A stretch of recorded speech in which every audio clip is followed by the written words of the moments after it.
This is Dalton Wesley, and previously on Something Smokin' in Shamokin.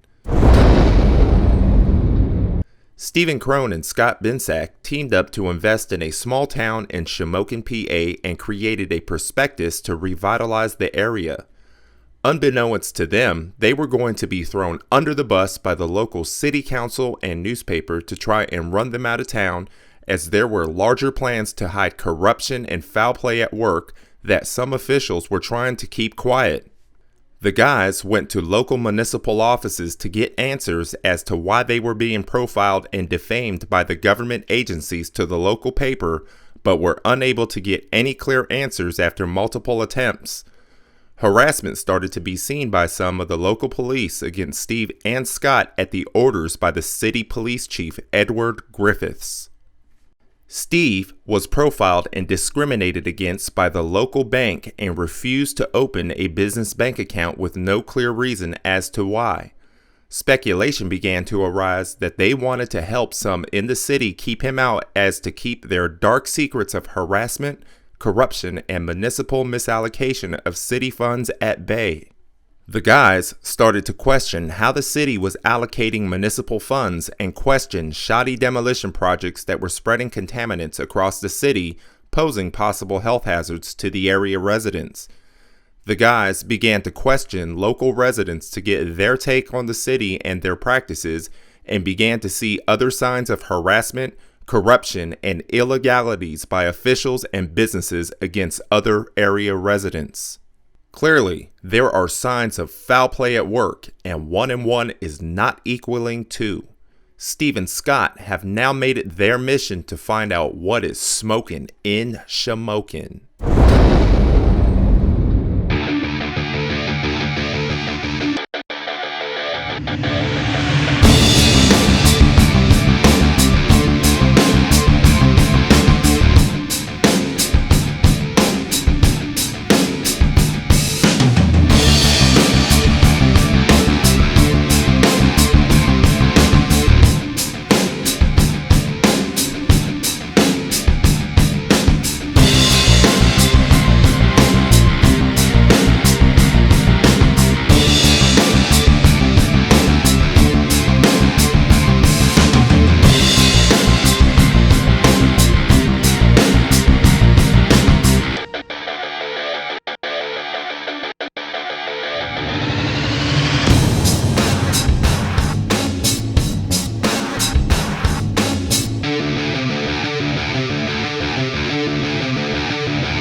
Hey Scott, it's Steve.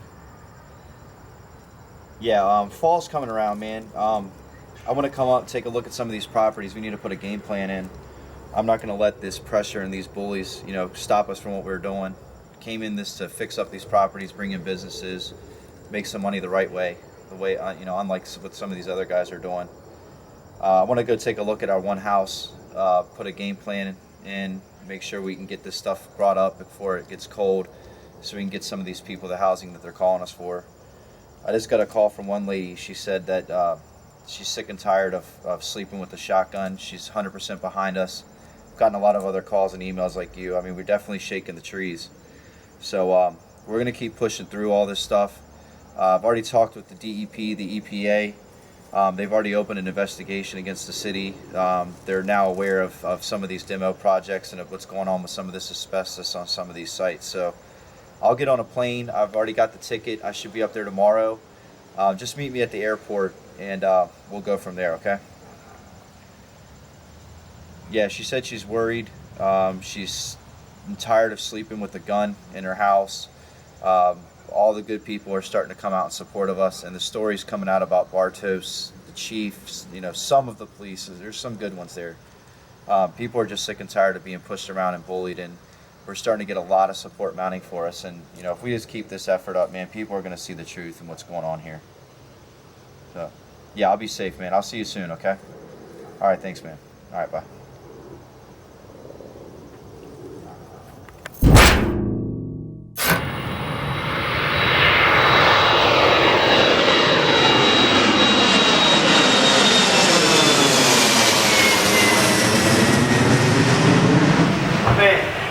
How you doing? Good, how are you? Nice to see you. Scott and Steve met at the airport and went to one of the sites that has been getting renovated. They wanted to see what needed to be done to get the job finished and meet the deadlines that they had set. This is a property that we just won at auction. We won it for each side $10,300 each. The properties are worth roughly $45,000 to $58,000 each side, properly repaired. They go from block to block. These will rent and have already been rented once the construction is done. We're going to repair the whole porch, new roof, new vinyl windows, new paint, new fencing, everything. We are here to rebuild the community and turn this structure, which is well built, into a pleasant place to live, as opposed to what other landlords would rent this just like this. They would rent this just like this, slap some boards on the step and rent this for $500-600 a month. And people would actually live in it and take it because they have no other decent place to go. Now we'll invest $10,000 to $15,000 in this structure and make it correct to live and up to code and nice to live and cure the mold problems in the basement, which is common in this area because of the old stone foundations. It's very common here. And we go in and we dry lock them, we seal them, and we demold the premises. But this is a common property. This is a nicer area of Coal Township. You have the firehouse up here. Coal Township officials seem to be cooperating more with us than the city of Shamokin. As a key, though, as you notice, this is asbestos siding. Okay, it's very common in this area. It is on almost every house you see here, or asbestos like that building right there. That's asbestos square shingle sided. To tear these buildings down, you must be asbestos certified and certified through the EPA to tear it down, because these are all asbestos. They're everywhere, every house, asbestos, all covered by vinyl, asbestos. That's asbestos right there on that house. The same thing that's under all this vinyl is asbestos. That's asbestos. These are all asbestos, asbestos, asbestos, asbestos. Nobody follows the guidelines and nobody follows the rules around here with asbestos. Major health hazard. And there's no certification. I know for a fact that citizens have filed, and I have the documentation to the EPA and DEC complaints about this, and they said they've never gotten any answers. Why isn't our government doing something about in small town communities like this? These communities are full of children. And if everybody knows the health hazards of asbestos, once you break this apart and it becomes dust, and when it becomes dust and you start breaking, it's airborne. It is everywhere.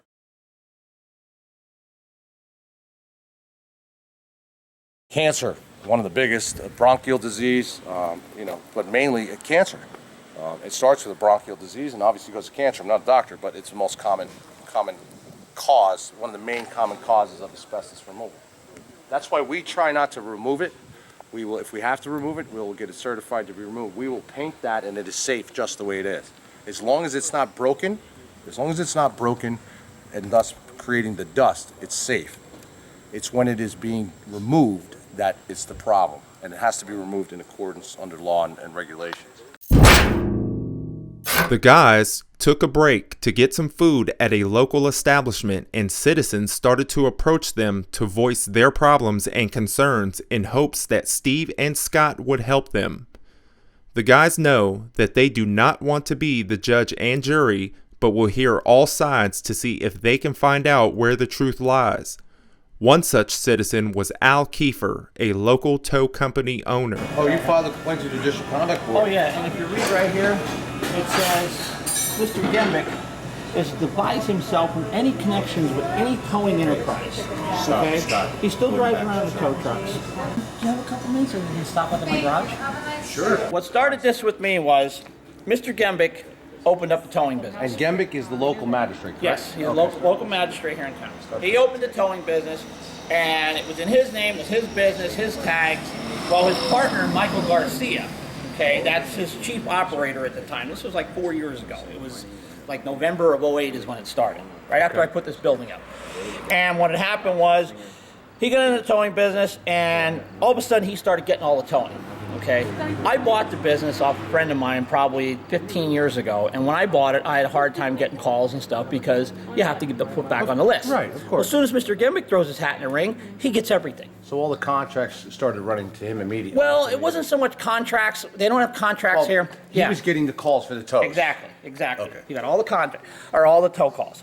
So I had happened, and what really started the ball rolling, I towed a truck in for the city, I don't know, about 6 months or 8 months before that. The truck sat here. I found out it belonged to a drug dealer, and they didn't come pick it up. So Ford Motor Credit finally called me. They said, you have this truck. I said, yes, I do. They said, what's owed on it? And at that time, the truck was here for, I don't know, like maybe 6 months, 5 months or something. And it was a Ford Dolly crew cab that was totally beat to hell. The tires were bald. It was smashed. And the city asked you to bring this in? The city had me towed in. They were Shamokin. chasing these people, okay? Officer Psycho was the Okay. one that was towed. I know Officer Psycho. He was the one that had me come get the truck that night. Okay. Well, the neat part about it is, when I towed the truck, it had California license plates on it, okay? They took the plates off it the night I towed the truck. The truck came in here, it sat here for like 6 months. It's right in the police report. They took them California license plates off. Then, about 6 months or so later, I got paperwork from Ford Motor Credit. They came and they looked at it. They said, look, we don't want that truck. It's a piece of junk. You can have it. Here's a notarized paperwork. Ford gave it to you? Ford gave it to me. They said, here's the notarized paperwork. Take it to the magistrate and get a sheriff's sale. Get the title. It's your truck. Gotcha. Well, it was in the middle of June, towards the end of June. I talked to my lawyer, Dave Maritek, about it. He said, go see Mr. Dave Gembick. Maritek? Good Yes, lawyer. right. Mr. Gembick and I were still talking. close. Me and Mr. Gembick were still talking at this time. It was in June of '08. I said to John, look, I have this paperwork. I want to get a sheriff's sale on this truck. And when I come back from the beach, we'll do this. Well, when we come back from the beach, the truck was gone. They actually came on your The property? truck, well, I don't know who took it. Oh. The truck was gone. Now, Ford was in on it, but Ford sent me paperwork. Now, these people were in and out of here constantly, taking stuff out of this truck. We had the neighbors over here that saw them taking their merchandise out of the truck and everything else. Who? The owners of the truck? Supposedly owners. They bought the truck and paid 2 payments on it, never paid another payment on it. Okay. So technically, they didn't own it. I got you. Anyhow, after I had turned Mr. Gembick in about 6 months later, that's when all hell broke loose on this truck. I turned him in for his towing business. Okay. Okay? Now, when I turned him in for the As towing... a conflict of interest? Yes. With him being magistrate Yes. and owning a towing Yes, company? and they found that WBRE was doing the story on it. Okay. They did half the story and then quit. Somebody got to WBR. Exactly. I figure his lawyer or somebody or Yes. whatever. But meanwhile, I turned Mr. Gembick in, and then all hell broke Because loose. he's a magistrate, he has a local towing company, Yes. it's a conflict of Yes. interest. And under Pennsylvania law, that is correct. Right. Mr. Gembick got a trooper Blitz out of Harrisburg. Okay. And William Miner. Okay. He's a Smokin cop. Yes. Okay. Well, him and this Blitz came out here, and I never even spoke to these people. I never spoke to none of them. They come out here and they got a little arrogant with my girlfriend, with my son Mark. But anyhow, it all boiled down. We went to trial on this. Okay? Oh, yeah. At the magistrate level? No, no, no. Or the court of common pleas level? In Sunbury, at the courthouse. Okay. We just had the trial here So about... Northumberland County Courthouse, Yes. you went to trial? Yes. On the conflict of interest with the towing business? No, with the truck. Oh, with the the truck. stolen truck. The stolen See, this is truck. where it all starts building. Okay. They're trying to say that I'm no good and I stole this truck off these poor people that never paid any money on this truck but 2 payments. They flew the man in from Colorado, it was Colorado, that from Ford Motor Credit, sat on the stand and told him that he gave me the truck. So Ford Motor Credit, on the record, Yeah, stated I have that the they paperwork. gave you Yes, the truck. yes. They gave me the truck. And Toomey, the assistant district attorney down there, and Blitz and Gembick got on the stand and lied his ass off and said that truck was immaculate. I offered him $15,000 for that truck, and oh my God, that truck's worth $30-some thousand. That truck was a piece of junk. Even the people from Ford. Well, obviously Ford wouldn't have given it to you if Exactly. it was worth $15,000 to $30,000. It's And common then, sense. Then Mr. Gembick gets Danny Shingara, who a local business guy here in town, Yes. which was a friend of mine for years. yeah. Danny dug out here, okay? He was a friend of mine. Right. Danny gets on the stand, says he found this truck in Irish Valley, okay, with California license plates on it. He knew it was his friend's truck because it had those California plates on it. Danny Shingara's a liar. And straight out the plates The disappeared. plates is right in the police report. If you read it, it says right there that they pulled those plates off the night I towed the truck. Now, how did Mr. Shingara find that truck in Irish Valley with California license plates on it? He didn't. He's lying for Gembick. Of course, makes Yeah, sense. so now they're saying that they found this truck, and I'm guilty of this now, and they're trying to put me in jail for, I don't know, 6 months to a year, plus 30. What's the charge? What did they charge you? Theft of Theft by deception? No, it was a theft of a motor vehicle or something like that it was. They never found the truck, okay? Nobody knows where strangely, the truck disappeared after all this time you had it here. It just disappeared. Well, it disappeared in '08. Oh, wait. Okay. Yeah. This has been going on since 08? Yeah, yeah. And these poor people, this lady, it's like, oh, they stole my truck, they ruined my life. How did I ruin this lady's life when she paid 2 payments on a truck? And that Ford she bought? Motor Credit admitted, understand that they gave Oh, you yeah. the truck. I have the paperwork, I can prove it to you.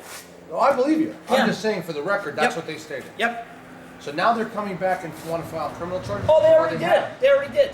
We had the court thing and everything else, and it's like they have, it's theft of a motor vehicle, and I think the other one was obstructing law enforcement, which I don't know how they have me from obstructing law enforcement. I never spoke to the state police. I never spoke to any of the cops, but they have me arrested for obstructing law enforcement, and the other one was, I think it was theft of a motor vehicle, theft of movable property or something like that it was. And where does that stand? Well, right now, Ernie Parade is Okay. in the middle of it. We have another hearing coming up on the 22nd. It was Well, I supposed hope you take it to trial. I would. It already went through trial. Oh, you already had a full trial? Yeah. So the judge hasn't ruled? Oh, yeah, he rolled. Yeah, he rolled, and they're trying to put me in jail on this. So Ernie's putting it on appeal. they're going to have an appeal. But this hearing we have coming up in October is an argument hearing or something, because I guess Ernie read through it and found a bunch of stuff that wasn't right. Okay. I don't know exactly what the deal is there. You'd have to speak to Ernie on that. Okay. Well, I'd like somebody to come in here and investigate these people. I mean, this has been going on for 4 years. They pretty much totally put us out of business. And it's like everybody we call, no one will do anything. I mean, it's like fighting a losing battle. And they all just laugh. It's, you know, everybody you talk to, they laugh about it. And it's not a laughing matter. I mean, something needs to be done about these people. So, you know, I don't know what much more to say.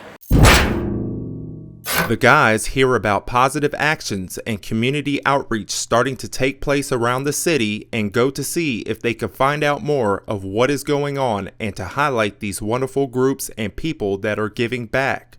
Hi, I'm Scott Binsack. How are you? I'm Lisa Welch. Nice to meet you. How are you? Good. I just want to start see what you guys are doing. I want to Oh. stop by. That's a great idea. I just can't understand how I didn't think they were going to approve it, actually. this is great stuff. And you're saying, well, why are you doing this? Well, these are wonderful ideas. I love them. But to really rebuild this city, you have to start at the core. You have to get rid of the bad. And you have to get rid of the good. And that would help your business. Your local business. I'm sure you're seeing very economics. That's how it works. This is a big ring. Everybody's traveling outside this ring. Why not bring it in? And that's our philosophy. Bring it in. This stuff is great. There's so much history here too. People keep throwing that under the rug. Right. There's deep-rooted history. Right. I mean, not just coal, Thomas Edison. I mean, you go down the line. America didn't know it. Now I got people contacting me from all over the country. Whoa, I didn't even know about Shamokin. You know what I mean? I want to come there. I want to see this. I want to see that. Well, I love this town. One of the reasons I still have my business here, even though I don't live here, is because I have so much support here. I have Welch Art Studios up in That's yours? It's mine, yeah. Oh. Up in the know, Arts Center. yeah. And Oh, I'm on the Arts Council. Okay. I've been on the Arts Council for 6 years, and this is actually a project of the Arts Council. That's why. a great idea. Yeah, that's why I'm definitely doing it. And like one of the things that the Arts Council is trying to do this year is just in order to get more support for the arts, we're trying to get public art out there. You know, because we just I want see a people lot of to these know. old buildings where I used them in the year where I'm from in New York and stuff. They go and play with them all up in the Bronx. They take these old brick buildings, really nice, and kind of murals on the wall. Well, they've started that. I saw the small Yeah. one, yeah. Yeah. I'm talking we could do some nice. Oh, yeah. Some of these older buildings, fix the building up from the inside, and then on the side, you can bring murals. Yeah. That kind of, Well, little things at a time. I know, and I'm trying to explain that to people. That like Rome wasn't built in a day. Right. Yeah, little things at a time. And these are the, you know what I mean? Yeah, it was hard even to get like the city and the county to just support little projects. That's So, our issue. Yeah. That's what people Look are what getting they gave us to confused. work My with. issue is with the politicians, not the people. Yeah. No. It's with the politicians. Right. Because even as you just said, the smallest thing approved, Yeah. you got to go through all this red tape and all this stuff and even have to look at it. That makes no sense to me. It should be welcome. You know, little little things at a time. You know, first we got the art center going. Keeping the art center going is actually difficult. Well, and that's why we're doing projects like this, because we have to get out there in the public eye to let people know that the Arts Council is actually doing something, that we don't just exist to take money out of They always the think county. you're taking Right. something. We're giving You're things giving back. We have the art classes in the studio. We have the auditorium, you know, up there that has shows. We have the gallery that has shows. And now we're doing this. Like, we have to get it out there that the county, you know, not just the county, not just the town, but the county voters see, oh, here's something that's worthwhile. You know, here's something that we should allow them to keep doing. Otherwise, we're putting it in game. You know, and Something like that is something we would raise money for and keep it going. You know, like the kids' music programs, where we can help them. well, the Arts Council is fairly self-supporting. I mean, we have members, and the members pay for the member. And then the shows, like, no, not the gallery shows, but, you know, the studios bring in a little bit of money, the auditorium brings in a little bit of money. You know, there's going to be an art show in the gallery that'll bring in some money. So the Arts Council is fairly self-supporting, but they let us in that building. You know, and now that the career link, you know, is gone, the major rent that was coming into that building is gone too. And so we're always afraid that they're going to say, well, what do we keep this building going for? You know. So that's why we kind of stepped it up, and we've been trying to get more programs out there and doing more things, keeping the Arts Council active, doing things for the community, not just for the Arts Council itself, not just for artists. Right. You know, but for everyone. For the community, you have to keep your base going. People, that's people missing that point. In order to help, you have to help yourself. To get it out there to do all this kind of stuff, whether it be volunteers, money to buy the supplies, whatever. I mean, I own an art studio. I own 4 of them, so obviously it's in my best interest to have people in the community interested in art. Right. You know, so that's why we're doing public art, because people can see, oh, look, here's something that, you know, there's an art project. You know, this is something that my kids can do, or that, you know, it's kind of self-serving, but. No, it's good thing. I understand the resistance that led to that small thing. But I know the difficulty with on small. Yeah. That's hard. Well, I found that when I propose something, I pretty much have to do it. I can't just propose something. Oh no, I also have to take charge it'll be left. Yeah. It'll be left. We propose very negative. A lot of negative. Where you have 500 negatives in the house, which is good. When you have those negatives, it's sort of like it's still they're stuck here. Well, if it stinks, what are you doing about That's it? what everybody. That's You what. know See, what I then mean? you'll Like, come what are back. you doing about it If you then? don't like it so much, why are Yeah. you not doing something? And that's the key question. You know how easy it is to point the finger and look at yourself in the mirror. We had people while we've been working on these the last couple of weeks, like most people came by and they say, wow, that looks really nice. Wow, that looks really nice. Thanks for doing that. Then you have other people that come by and say, it's about time somebody does something. Exactly. What were you doing? You know what I mean? Exactly, and that's the key question. What I'm were like, you really? doing? Are you really going to say that to me? Yes, that's what we did. Really? And that's the exact same kind of, and you look at them like, wait a minute, what are you talking? Exactly, that's the perfect word, seriously. What were you doing about it? The next group that they heard about was a local pastor, his wife, and a few others that have formed a mobile soup kitchen to help the area homeless. Their group is known as God's Chuck Wagon.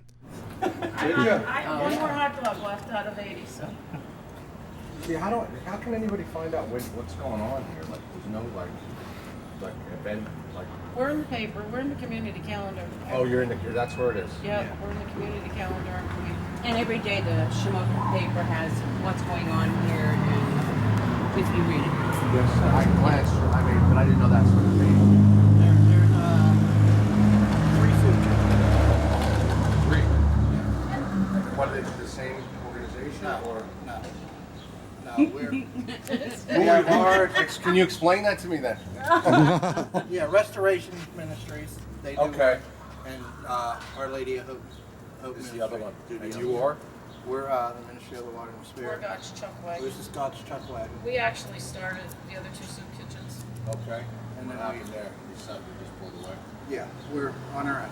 We're on our own. We like this better. We like doing this better. Because the stigma of I don't want to go to a Catholic church is gone. I don't want to go to a Methodist church is gone. I don't want. There's no walls here. We're year round. Yeah, Winter, summer, summer. rain. Yeah. Yeah, we're here. Yeah. We started in October. We put a pot of soup in the back of our car, and we served 20 people. That's great. Over 125. And you're just raising it from church donations? We don't. Well, we just that can. Just that can right there. That's it. Yeah. Whatever happens, the Lord will feed. The Lord provides everything that we need. I could tell you stories that why I don't worry about having enough food. They don't send children your spine, but I'm sure. we I've heard a lot of them. Yeah, but when we first started our very first soup kitchen at the Catholic Church, we had no meat. We had vegetables from a farmer, and I sat there one night and I put my head down and said, Lord, I don't know what we're gonna do. And I had my head down and I said, you gotta help me here. I gotta have something to serve these people next week. And I looked up and there's a guy holding 2 turkeys. No kidding. I'm like, thank you, that was quick. Amen. One thing I've noticed is that a lot of people that have been here a long time do come together when things are needed to pull together if something's Right. needed. Right. That have been in the community for a long time. I just see that there's a lot of tension here, like a lot of negativity, like a lot of not with what you're doing, not with what you're doing. But It's I mean, called attitude. yes, ma'am. Yeah. And there's just no jobs here, you know, and I That's what one thing I have to say I don't understand is that when somebody wants to put in a job, create jobs here, they're against it. well, we know that because Do you think this is your personal thing now. This is not against any politician or anything. Why do you think that is? we don't know why it is, but we tried to open 2 businesses here in town, and the codes officer was so against it. I mean, we wanted to tell him the candy store. He told us That's a good idea for here. We even had that idea to put a nice candy store here, like an original, like old-fashioned type. We could go in. And I saw in doing research and seeing all the photos, there was one near the movie theaters that got torn. I guess the movie theaters are over here. Is that correct? Yeah, and there was a candy store up the street too called the Copper Kettle years and years ago. And I think that would go over great here with families. We tried to do that, and they wanted us to put, they want us to pay an architect to show us where. Brownie station. We would have had to put out $5,000 for an architect, and it's like it's not worth it. It's not worth it. You know. And then we tried to open up a thrift store, and then they're telling us we needed the occupancy permit on a building that has been there for years, but all of a sudden they wanted us to get the permit. And it's like, it's not going to happen, you know? I'm not spending that kind of money, sorry. I don't know where these people are eating out on a Monday night. We need to do this. And that's how we started. We originally started with the mobile one, but got into buildings. But now that we're in the mobile one, we want to keep it out of a building so we can reach more people, go to more people. Great. Because they're not afraid to come to us now, you know? People are afraid because it's a church, it's a building, I don't want to go in there, but they're not afraid to come to us. This group really touched the guys, and they have decided that they are going to continue to work with this organization in the future. If anyone would like to get involved with this organization, please email us and we will put you directly in contact with these wonderful people. We're now at the Arch Street Playground. This is in Coal Township, and there's another group here that's helping to clean up the community. And we're going to meet with them today, and we're going to join in and help, as well as get an interview with Matt, who runs the group, who's now joined up with SSS.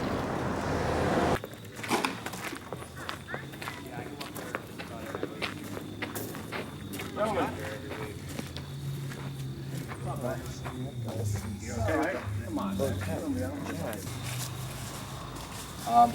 Before you go, I wanted to explain. Tell everybody about yourself a little bit. Okay.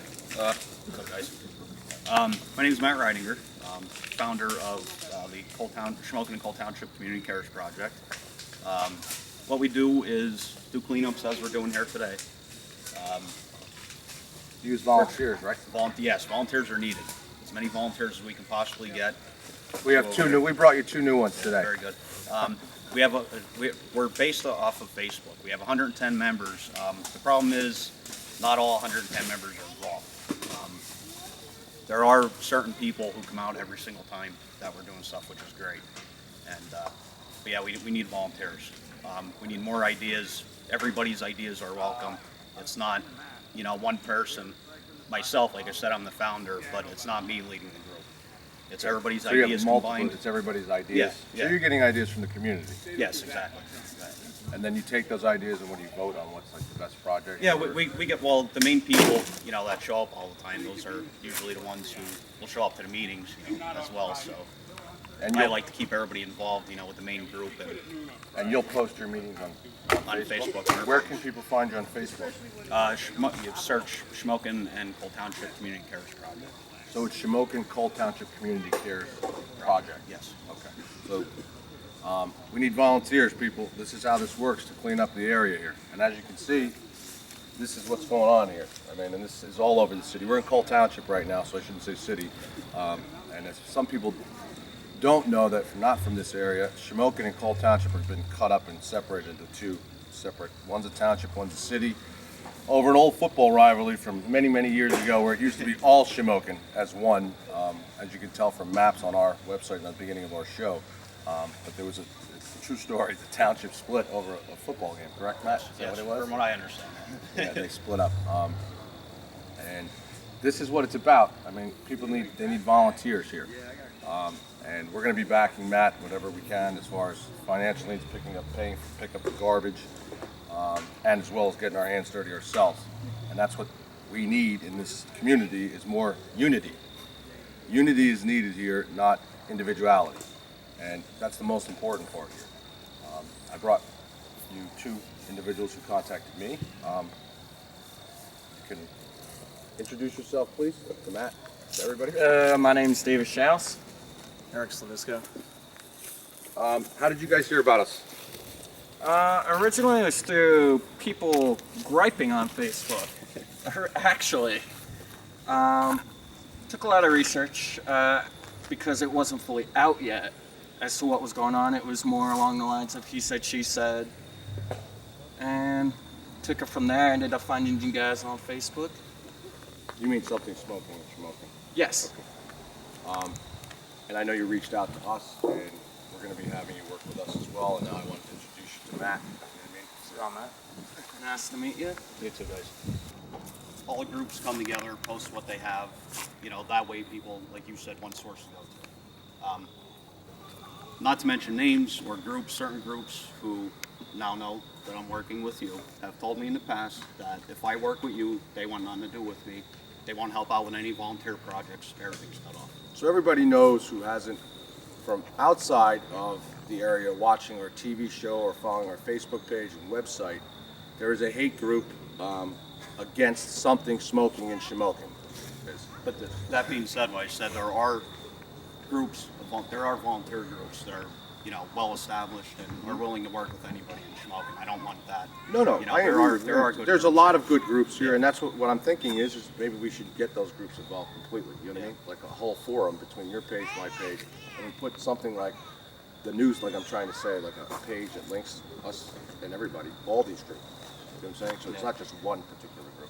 That it shows everybody where they can go on what's going on here. Even the watershed project, which that has to do with all the sulfur and minerals running down the rivers and from the old coal mines, etc., polluting the water. I mean, it's a very big project.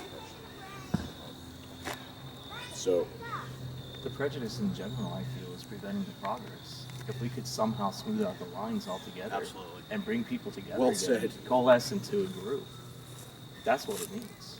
right. It is wonderful to see that there are groups starting to form and adults as well as children donating their time to try and make this community better and stronger. As many have stated, the time for talk has passed and what is now needed is action. This whole area can be great again, and all it takes is the politicians to get their shit together on both sides, volunteers, and for people to stop being afraid to speak out. We need people to speak out here. And it has nothing to do with progress as far as what S&S is trying to do, meaning to rebuild the city. It's time for people to get involved in their community as a whole. together we can move that mountain and turn it into this whole area into something great again. Alone, that's not going to happen. And I have to stop saying dum. Anyway, bad habit of mine. But again, this is a nice area, nice park, nice. And on this part, you can see that the park itself is in need, and there should be some type, I believe, some type of community center here. We need to build a community center in the city of Shamokin as well as Coal Township, so children are aware of different things that can go on, and that they can do different programs to get out in the community, to keep them off the streets at night, and educate them, as well as to let them have fun. And that's what's missing here. We definitely need a community center, for sure, on both sides, Coal Township and the city of Shamokin. And it's part of what we're trying to gain, Stephen Crone and I, to build. And with Matt's help and a few other people, we can do it. We can get it done. Everybody heard that new song, Gangnam Style?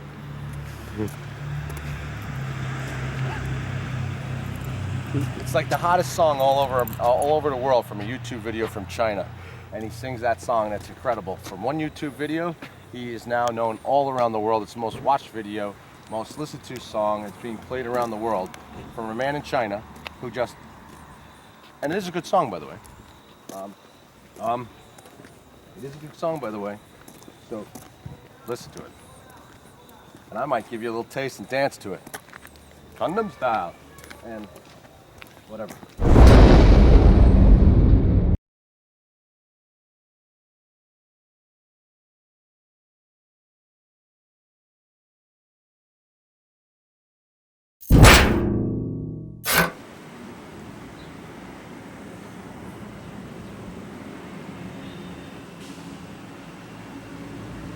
Guess who? It's your favorite person. Yeah. Nope. More bad news.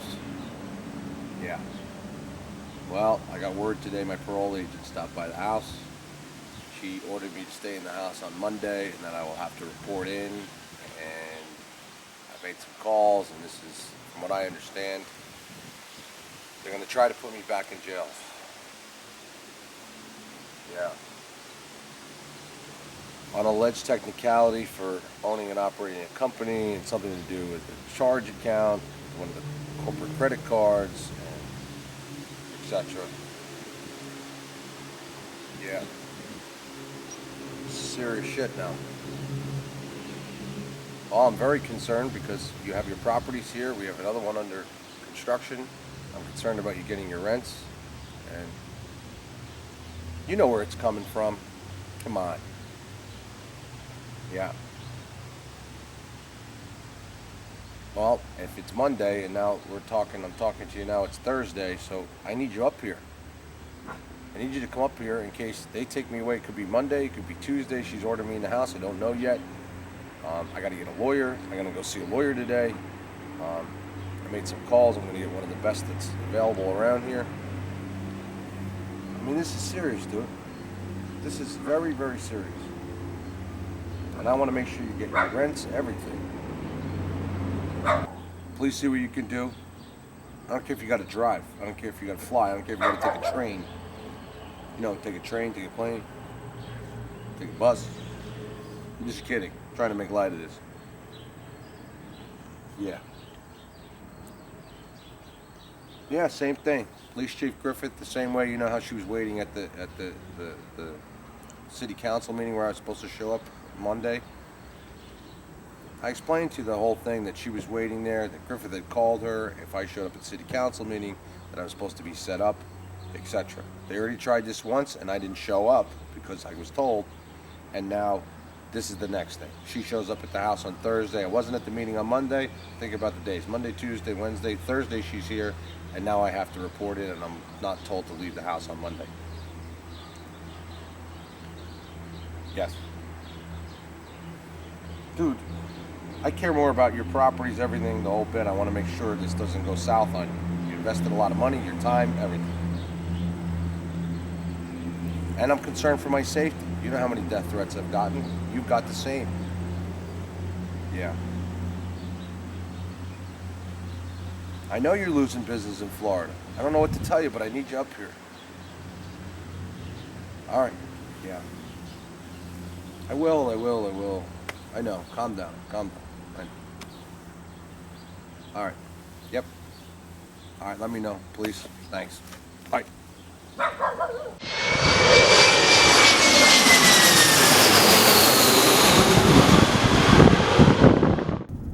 You won't believe this now. I just got a call that I've been ordered to stay in the house on Monday the state doesn't want me to leave the house until they speak to me. I have to report in because allegedly now I used one of my clients' corporate credit cards that I have my name on at Jones Hardware, and someone from Jones Hardware reported, what? Yes. Yeah, they reported it as with Police Chief Griffith, and he called state parole and stating that this was a breach of my agreement with the state. What? Why is that? Unbelievable. What? Yes. It's definitely Griffith and Barto. Yes. No, hang on. This guy. Who was just at the house? Susan Stout was there. The state agent. What'd she say? That as of Monday, I'm not allowed to leave the house. That I'm supposed to remain there until ordered in to Williamsport. That's it. I'm going back to jail. They found a loophole. This is what they're doing. What's the loophole? Allegedly that I used, as a consultant, a corporate card that has my name on it from a company. But you... Unbelievable. Yeah. It's for sure. It's definitely, yes. No, don't worry. I'm not saying, yeah. I appreciate the information. Yep. Is that all she said? She said, yeah, she asked where I was. What'd you say? That I was out of the job. Well, it's true. I was. All right. Yep. Hang on. I got someone else on the other line. Hang on. Hello. Yeah. So is this definite or what? What's the story here? Yeah, it's definite. So this is what they're going to use to try. This is to put me back in jail. Because I used a corporate credit card that has my name on it from the corporation that I work for as a consultant. They'll stop at nothing. This is the problem. They'll stop at nothing to keep doing this to me. And harassing me and harassing me. I know what they figure. They figure if I go back to jail that the show will stop and all this other stuff will stop and all business will stop and that this is the way to cause problems. I know Griff's behind it. Yep. My agent told me the other day that she was good friends with him and loved the guy. And I said, well, we got evidence of difference that he's corrupt, and I heard it directly from official sources on top of that. It's just another day in Shamokin. Yeah. No, Steven's with me now. Yeah. A few days later, Scott had to report to Williamsport, PA and the parole board office due to a mandate. He was not detained, but was told that his case was going to remain open until they make a decision to see if he violated the conditions of his parole.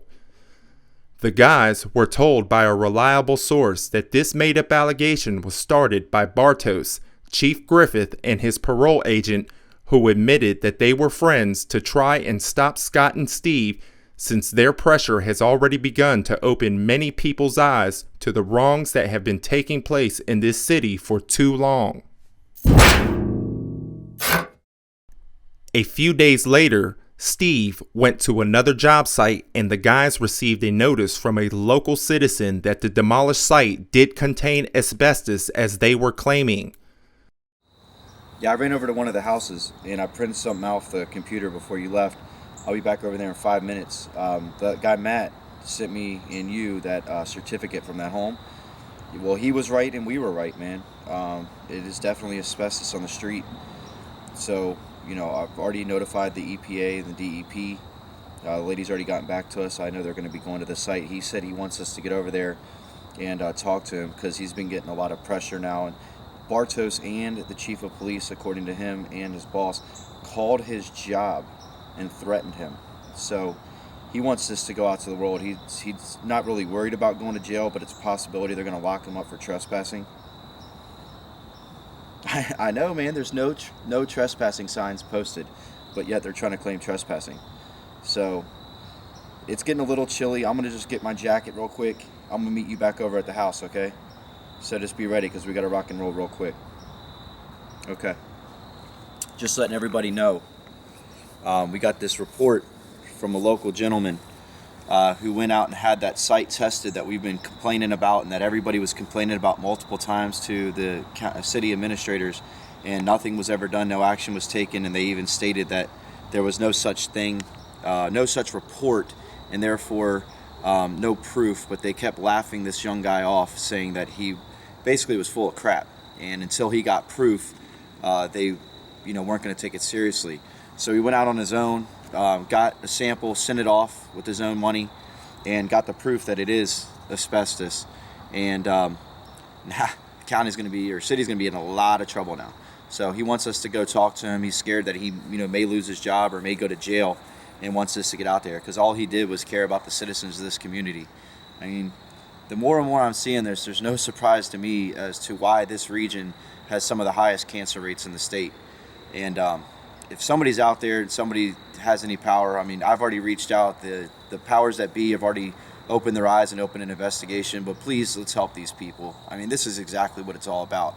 This is the type of crap that I want to stop. This is what Scott wants to stop. So let's go talk to this guy and see what happens. The citizen who obtained this report was now receiving threatening calls to his job asking for his boss to fire him. He reached out to Stephen Scott to have his voice heard, as he wanted the world to know that what he and other citizens, as well as Stephen Scott, were claiming was true, and that this issue was ignored by the city and Stephen Bartos, and that the city was enabling wrongful demolitions of structures that can or may harm the area residents. We're here with Matthew Stevens, who, for a brief history, Matt stood up at a former city council meeting with regards to the torn down structures that we've been showing. We showed in episode 1 where there was asbestos flying all over the neighborhood and the building has been left unsafe and protected. And Matt, can you explain a little bit about what you do real quick for a living? I'm an abatement contractor. I remove asbestos. So I'm asbestos, mold, and lead. Okay, so you're certified, basically. Yeah, I'm certified. Yeah, I have a supervisor license. Okay. So tell us what happened at that city council meeting. I mean, I went there to ask what they're going to do about the asbestos laying on the ground over there. They demolished a building and they just left it lay there. It was several weeks after they did it, and I just asked a question what was going on, and a council member replied back to me, "How do you know it's asbestos? Did you get it tested?" And I said, "No." We were at that meeting, Stephen and I, and that was Stephen Bartos who said that, correct? Yes. And he just brushed it off. Try to make me look like I remember it. He tried to make you look like an idiot. Yeah, you could say. I mean, he tried to make you look like an idiot. And so, he said, "Well, how do you know? Did you have it tested?" I said, "No, I didn't have it tested." I said, "I'm just asking a question. I'm asking are you going to clean this up? Right. I mean, what's going on? Because asbestos is lung disease. It blows lung disease into the air. Asbestos fibers, if you breathe them, it's 10 to 20 years if you're a smoker that you can end up with lung cancer. 30 to 40 if you're not." Okay. My question now is, what steps did you take since then? Well, I asked them about it. Mm-hmm. They blew it off. Mm-hmm. So I called DEP. Okay. I didn't get a response. So then I went over and I took a piece off it. Okay. Took a piece off it. I put it in a cellophane. I gave it to my boss. He went and had it tested for me. Okay. I said, I had him the sample. I asked him, "Can you have this tested for me?" And he said, "Sure." Okay. So your boss tested it, and at the time you went sent it out for testing. They sent it out for testing to a lab. But at the time you went onto the site, in the same site we showed on episode 1, was there any no trespassing signs? There wasn't even the barriers that are there now. There was an orange cone. Okay. And as you can still see from today, because we've taken pictures today, as well as I'm sure you have now. Yeah, I have too. That they still have not blocked off that for safety reasons, or that any asbestos is still laying. No, they got sawhorses there with one of the legs missing. You know what I mean? Right. It's still an unsafe site, Yeah. in our opinion, because by DEP wants it blocked, it should be blocked off. So what transpired today all of a sudden with your employer? Did Stephen Bartos, and from what I understand, Yes. My boss called me. He said that Bartos called him, and also so did the police chief. Also called him today, asking him about the testing. And you mean Police Chief Griffith from Yes. Shamokin? Okay, I just want to make sure so people don't know we're talking about some other chief, so nobody gets confused. Go ahead. But yeah, he called me just to give me a heads up that they're gonna try to put trespassing charges on me.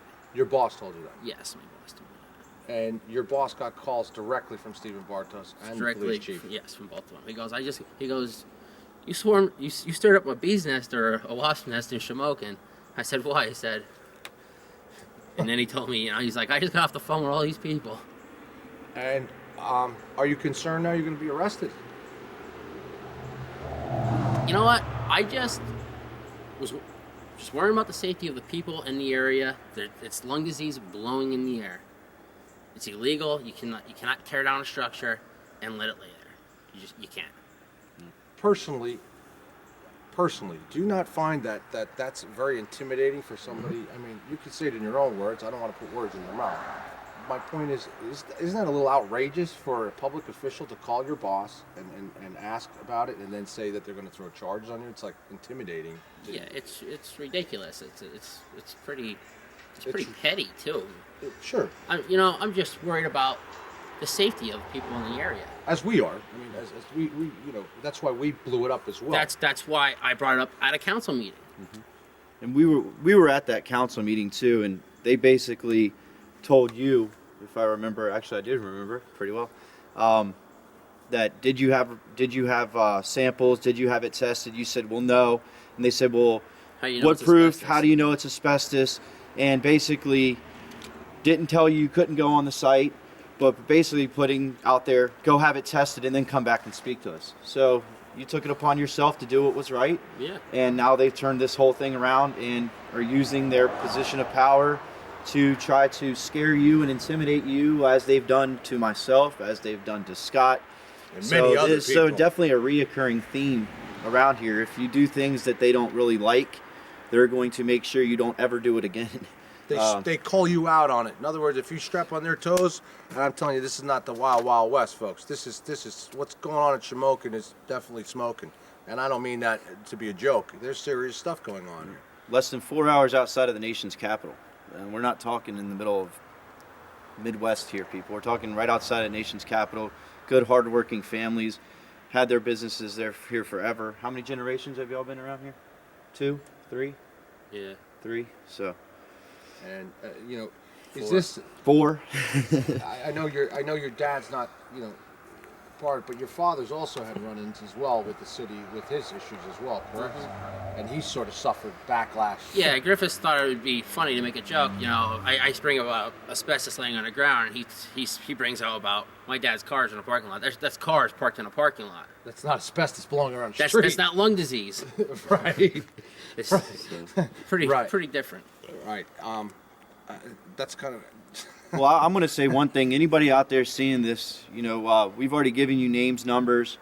If anybody cares about this issue, as they should, as he just said, for younger generations and unforeseen health hazards that we're not even going to know about for the next 20 or 30 years. Hopefully I'm here in 20 or 30 years so I can show you that hopefully because of his actions people aren't going to be dying, but if they are, then we'll hopefully be able to show that to you, but it's not going to be something I hope for. And I think it's very courageous for somebody to take it upon themselves after being called out in front of a group of people at a city council meeting and tried to be embarrassed by it, Mr. Bartos and others, to say, well, you don't know if it's asbestos, and then he takes it upon himself to do it. Thing is, I know it's asbestos. Yeah. Right, you know it's asbestos, but you took it on yourself to get an actual report to say this is asbestos, and now they're trying to intimidate you for doing it. And for all the people that care, please pick up the phone, start calling this city council.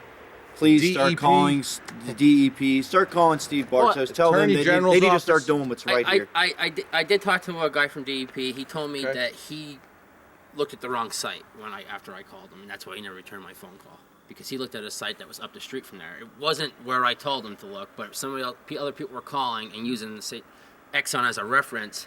They were actually looking at the building up on Sunbury Street, which was torn down by residential. It's legal for residential people to remove asbestos, but not for a corporation. Right. It's for a homeowner, you mean? Yes. When you say residential, a homeowner can remove his own asbestos on his And I will let you know on camera that I have also spoken to the DEP, multiple departments, and they are now aware of the site. They do have not only the complaint they've seen from you, but they have the complaint from me. So, and another point that should be, what did the DEP say to you, Stephen, about the Shamokin area? I mean, they said that the area of Shamokin, the lady did laugh and said that it is basically Shamokin, and she goes, we have never ran across any of this problem in any of the rest of the part of the state, and she said it is definitely a reoccurring problem in this city, and they're coming down. They're going to start doing their job. So the people that are doing these things, you better start being careful, because we're not playing with this anymore. It's time to clean this place up. It's time to bring in some businesses. It's time to get people back to work. It's time to start helping these families. And if they wasted as much time as they do on going after poor innocent people, okay, Mr. Bartos, Chief Griffith, we wouldn't have as many drug dealers, and we would have a better city. So start putting your time where it belongs, in the community. You're paid to protect the people, not lock up the people that are trying to protect the people too. I mean, they're basically doing your job for you. So don't start penalizing these people. If you don't like what I'm saying on camera, good luck, because it's freedom of speech. You can't lock me up, but I'm sure you'll wake up tomorrow, flip a coin, and decide you want to pass an ordinance to lock me up. So my attorney's waiting for you. Good luck. Same here. On the next episode of Something Smokin' in Shamokin, Scott and Steve take Al's complaint about the local magistrate judge, John Gembick, and wait outside of his office to confront him and try to get his side of the situation. Federal agencies have now received multiple complaints on the reported asbestos demolition site and are coming in to do a formal investigation. Now both departments of the EPA and the DEP are on the scene, and the truth will come to light and answer the question once and for all of, have the proper procedures been followed by the city and its officials when tearing down hazardous building sites? After speaking to Judge Gembick, the guys go back to Al Kiefer to do a follow-up to the situation and hear about further harassment he has experienced from power area families and business owners. While on site, they witness a surprise visit by the DEP, which is now proving that federal agencies are all over the area doing their jobs and looking into these possible situations that the citizens have been concerned about. Since the filming of this episode, Scott has been notified that he again has to report to parole, and a reliable source has stated that he is most likely going to be put in prison at Coal Township, which is not the location that he is even supposed to be detained at. We are all praying that this outcome will be stopped, since his well-being and possibly life will be put in jeopardy in order to shut him up and stop any further information from reaching the viewing public. Please stay tuned, and we will update everyone as to the outcome of this situation on Thursday.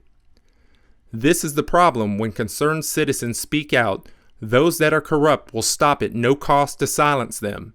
However, we all know the truth, and together we must all band together to continue to see this town and its people get the justice that they deserve. For far too long, these individuals have held this town hostage, and the time to stop them is now. Scott, our thoughts and prayers are with you, and together we will let our voices be heard.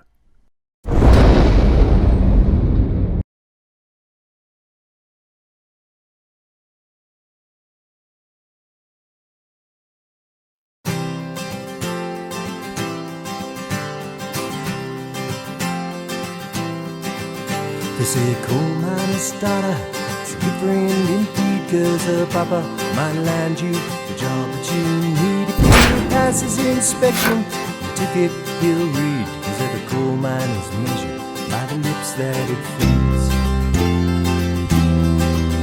And now I work in the shop at Wharf on the Lake. I'm another electrician.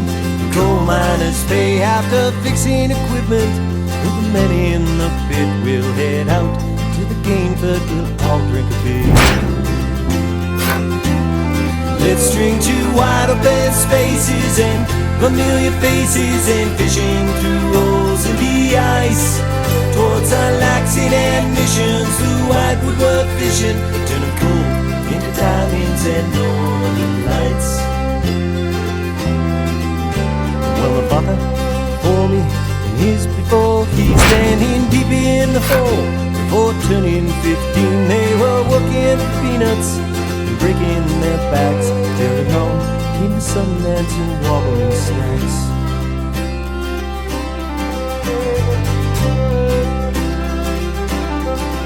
So the next generation, new to the game, built these generator stations. The stones thrown away and the drag lines made mountains. The coal disappeared.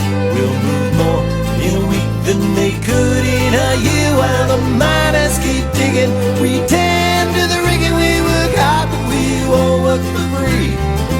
We'll make union decisions and constant revisions, so the steelworkers deep in our sea can keep chasing those coal miners' dreams. Let's drink to wide open spaces and familiar faces, and fishing through holes in the ice towards our relaxing ambitions. Through white woodwork fishing, turn coal into diamonds and northern lights. Turning coal into diamonds and northern lights.